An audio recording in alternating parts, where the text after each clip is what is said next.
Hey kids, today we're talking about the Beatles once again, and we're talking about Norwegian wood. I do have some other videos on my channel about this particular number, but we're gonna just kind of go through the main riffage here and see what we can do. Okay, so let's see here. Oh, OBS, there we go. Okay, there's a little D chord for you. So for those who are capo impaired, I'm just going to do this in open position. But they perform the song capoed at the 2nd fret. Some more light on the situation. And we're going to start with a little old D chord. And yep. And maybe we'll do like this. How's that going to work? Pretty good so far. So far, so good. Okay. Yeah. So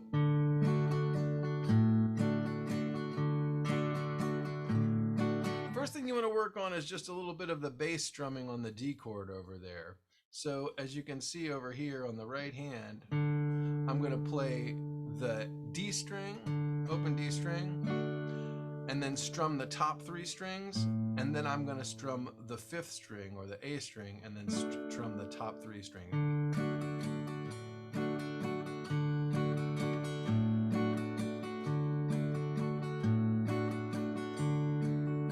It's in 3/4, so I'm counting 1, 2, 3, 2, 1, 2, 3, 1, 2, 3, 1, 2, 3, 1, 2, 3.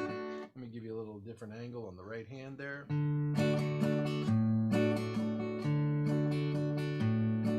And if you're having trouble locating the strings over there, what I would suggest is working on just locating that one. I really like playing these as rest strokes because you get some really nice definition in the bass. So this is what I recommend, is to play these as rest strokes. And when you do that, you're actually bouncing on the string that you're landing on. Boing, boing, boing. I like to say, that's a good boing. Okay. Yep, you want to go for that boing. That's a good boing. And then practice a little bit on that on the other string. And actually on this song, you will also need it on the 3rd string. And it's hard to see, sorry about the lighting, but I'm actually landing on the 2nd string when I strike the 3rd string. So I'm playing through the 3rd string and landing on the 2nd string. Now, the reason why I recommend rest strokes is not only because I like the sound of it, but also because if you're having a hard time finding the strings, it is an aid to you, because just because you have flown over an airport doesn't mean you've actually landed there. And that actual landing on the string gives you a better sense of where you are in space. It's a really excellent foundational technique. Okay, there's another pitch for rest strokes. So now,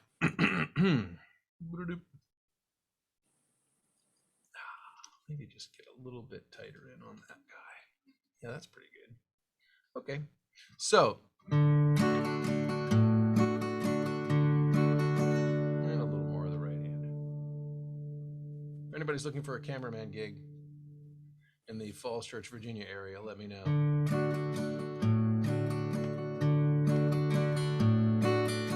And then the next thing I'd have you work on is alternating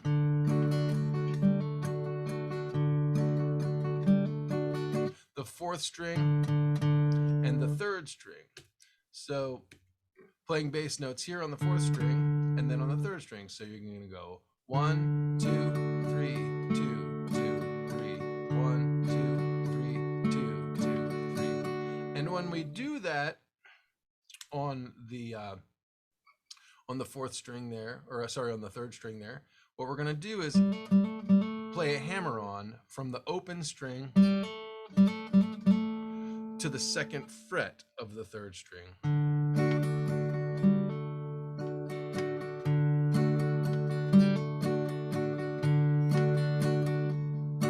Now, I think one other thing I want to say about practicing hammer-ons is it's easy to use too much pressure with your fingers. And we always want to use the most efficient technique possible, which means as little as energy as possible as required to do the given task. It allows you to play longer and more enjoyably and sound better. So while you're working on this, a good thing to do while you're working on your hammer-ons is to play the open string and then hammer on, and then consciously just ever so slightly relax, because you need more force to hammer on to keep the string excited than you do to hold the string down. So I'll play 1, hammer, and then a 3-count beat, sorry. 1, 2, 3. And on that, I relaxed a little too much. Hear that? I was trying to make a point of it. Just ever so slightly, just to notice that you're not using too much pressure with your hand. It's a good habit to get into, and particularly if you are having issues with your hammer-ons. Sometimes folks also have issues with hammer-ons. If you are too flat on the finger and you're not getting close to the tip of your finger, or you don't have calluses yet, sometimes it'll be hard to accomplish the hammer-on, because, let's see if I can do it. It'll just die. And I'm just using the flat of my finger and I'm not pushing very hard, so the string is dying. So if you're having that problem with your hammer-on, try to get a little more on the tip of the finger, and also be patient, because it's possible your calluses haven't formed yet. Okay, where were we? Somewhere like that? Sure. So we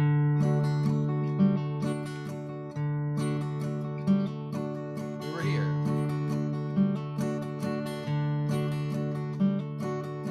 Life's good. And then we're going to play some melodies.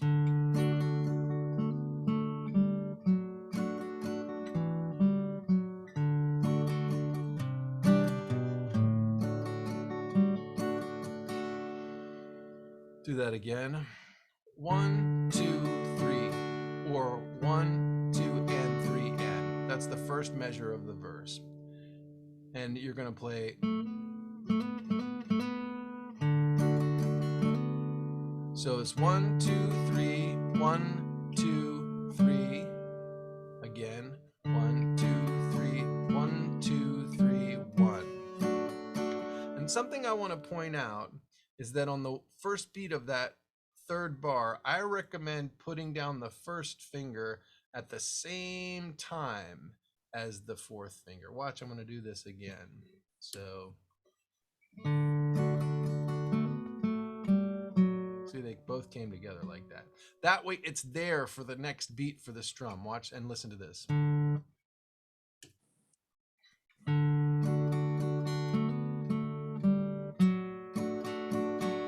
Like so. Let me do that again.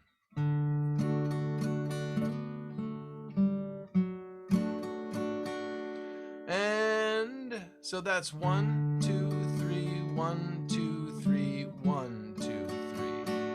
And then we're going to play another melody in the bass. 1, 2, 3, 1. So we've got 4 measures now, I think. 1, 2, 3, 2, 2, 3, 3, 2, 3, 4, 2, 3, 1. Okay? So that's the 5th measure, the downbeat of the fifth measure. 5th measure. 1, 2, 3, 1, 2, 3, 1, 2, 3, 1, 2, 3, 1, 2, 3. And now things get a little interesting. We're going to make a C add 9 chord. So everything we've been making so far has been D chord related. We've been ornamenting the D chord with the hammer-on at the 4th fret. Oh, right here I should say, I don't think I did. I'm playing the 2nd fret of the 4th string, and then the open 2nd string. Hammer on, open, 4th fret of the D. I thought I could say that as I was playing it, but not quite.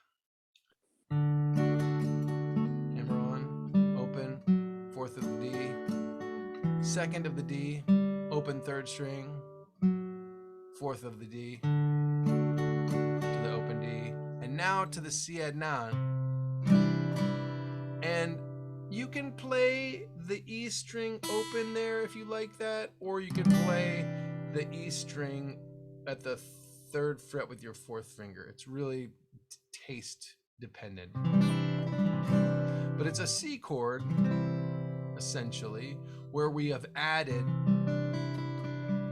a finger on the 3rd fret of the B string. And just for ease of use, I've got my 1st finger at the 2nd fret of the D, my 2nd finger at the 3rd fret of the A, and my 3rd finger at the 3rd fret of the B. And so I play 3rd fret of the A on the first beat, and then a strum on beat 2. 1, 2, 3, 1, 2, 3, 1, 2, 3. That's all 8 bars. So I'm going to start from that C add 9 again. So 1, 2, 3, 1, 2, and 3, and 1, 2, 3, 1, 2, and 3, and one more time. 1, 2, 3, 1, 2, and 3, and 1. Back to that initial hammer on like I was showing you, from the open G string to the 2nd fret of the G string. So last time.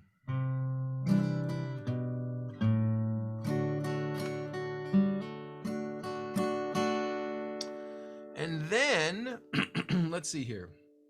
Let's put all this together so we can hear that together for a second.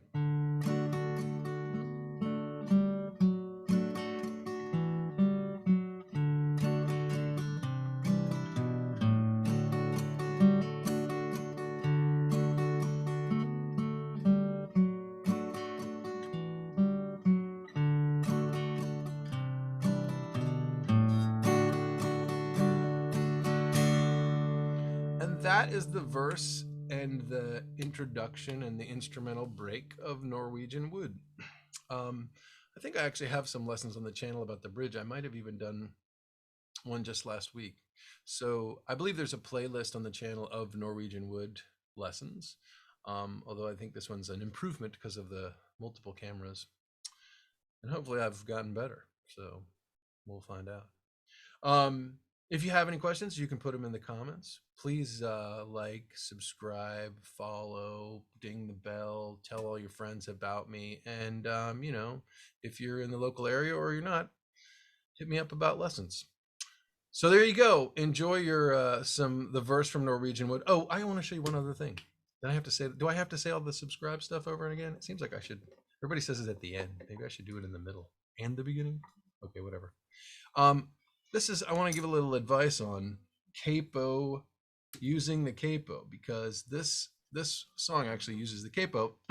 And so if you do have a capo, I have here a very nice Page capo. I'm a big fan of these capos because they're very small and light, but they're also very adjustable because you can adjust the exact pressure of the capo, as opposed to your more clamp style capos like this.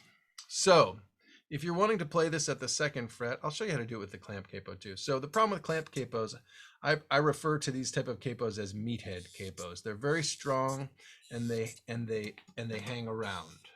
So that's, you know, wonderful. But the problem is sometimes they'll squeeze a little too hard. So what you want to do here is when you're positioning the capo, oh, let's see how well I can show you this. This is going to be tricky, but I'm actually putting, I need a little better light. Still need better light. If you can see, almost. Come on, focus camera. Still need that camera person. Hold on, let me just blast the light here. Shocking. Okay, a little bit better. Still, because it's black, it's hard to see. You can see it's sort of trapezoidal. It's narrower down here than it is actually on the metal part. So I'm going to take the edge of the narrower part. There you can kind of see it. Maybe a little. Oh, there we can see it just a little bit. Well, can you focus that close, camera? Maybe not.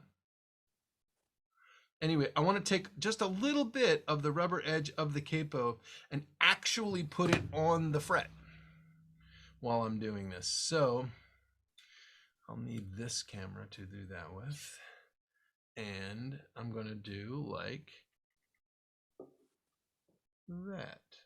Just barely, so that that rubber part of the capo is actually on the back portion of the fret. I don't want it over the fret, and I don't want it fully over the whole fret. I just want it so that the front part of that rubber part is actually touching the fret a little bit. And this keeps the capo from clamping down too hard, especially on the little strings, which are prone to getting overstretched. And it'll help you prevent the capo from pushing your strings sharp. And all of that shenanigans is why I prefer, as opposed to the meathead capo, the clever adjustable capo. Okay, and there's many different models of these type of capos. I just happen to like the page capos because they're so small and light. I will just actually store it up here, so it has all the advantages of a meathead capo as well. It'll hang around. So with this one, I don't really need to put it, to angle it or because I can define exactly how much pressure to put. So I'll just put it, just right behind the fret. And notice it's loose while I'm adjusting and deciding where I'm going to put it. And then I'm going to just hold it with this finger right here. I might hold it with this hand, and then I will just very lightly finger tighten it, not putting a lot of pressure. And then just notice, are the strings buzzing or not? And if they aren't, then you've got enough pressure. You really don't need or want, because if you put too much pressure, again, it's going to push your strings sharp. It's a little bit less involved and takes less effort. The meathead capos require you to do the thinking for them, whereas the clever capos take a little bit of work out of it. Anyway, there you go. And now let's play this thing for you, capoed at the 2nd fret.